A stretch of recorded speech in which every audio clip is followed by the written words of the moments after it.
Hello viewers, Assalamu alaikum. Pakistan with South Africa's second ODI match. South Africa win by 8 wickets. Unbelievable performance, Quinter de Kock. Only 119 ball, 123 run, not out.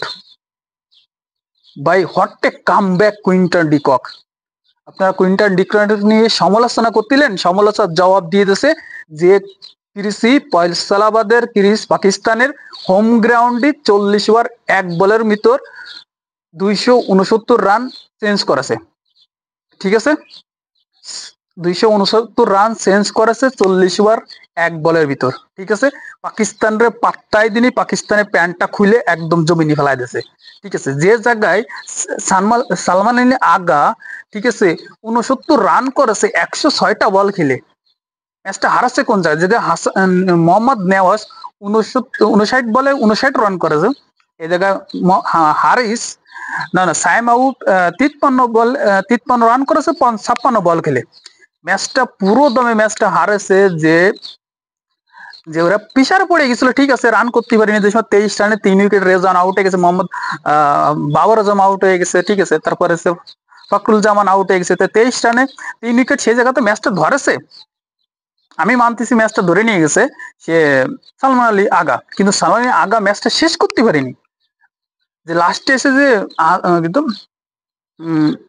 কি বলে, লাস্টে এসে যে পাকিস্তান যেভাবে batting করেছে, যে power play শেষে লাস্টে, ঠিক আছে, সেই সময় যা কিছু রান তুলেছে নাসিম শাহ, তারপরে আছে যে মোহাম্মদ, নতুন একটা বলার আছে। ঠিক আছে, টোটালি মিলে যে রানটা তুলেছে, তোলার পরে 269 রান আছে।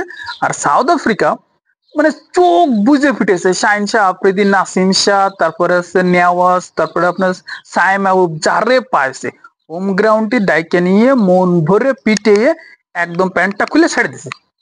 ঠিক আছে, দুইটি ওডিআই হয়েছে। পাকিস্তান তো প্রথমটা বহুত কষ্টে জিতেছে, 2 উইকেটে ম্যাচটা উইন পাইছে। আর এরা যে সাউথ আফ্রিকা কুইন্টার ডিকক যে মার আছে, যে একটা 6 মার আছে রে ভাই, আপনারা পাগল হয়ে যাবেন। ফয়সালাবাদে মনে করেন যে দর্শক তো ছিল না, সবাই মনে করে স্টেডিয়াম সাইডে চলে গেছে। বাবর আউটে গেলে তো আর কেউ খেলা দেখতে চায় না। আর বাবরের যে বর্তমানে মোট্ট ফর্মে নেই, 2টি ম্যাচে 2টাই রান করতে পারেনি, কালকে 11 রান করে আউট হয়ে গেছে। ঠিক আছে, এখন নেক্সট ডে তো আপনার সিরিজটা নিয়ে আলোচনা হবে, কে জিততে হয়, পাকিস্তান জিতবে না সাউথ আফ্রিকা জিতবে। টি20 এরকম হয়েছিল, প্রথমটা সাউথ আফ্রিকা, পরেরটা পাকিস্তান, পরেরটা আবার পাকিস্তান। কিন্তু এটা একটু অপরচুনিটি সাউথ আফ্রিকার দিকে আমার তো মনে আছে। কিন্তু সাউথ আফ্রিকার একটা জিনিস দেখবেন যে মেন টিমটা না, এটা এ টিমের মতো। ঠিক আছে, পুরোটা মেন টিম না, তারপরে পাকিস্তান এত স্ট্রাগল করতেছে তাদের হোম গ্রাউন্ডে। আপনারা বুঝতে পেরেছেন পাকিস্তানের ক্রিকেট ব্যান্ড কোন জায়গায় দাঁড়ায়? এত স্লো ক্রিকেট খেলেছে, এত স্লো ভাবে চলতেছে, যেন শাহিন শাহ আফ্রিদির প্রথমে ক্যাপ্টেন্সি করতেছে ওডিআইটি, তার যে একটা উইকেটও পায়নি।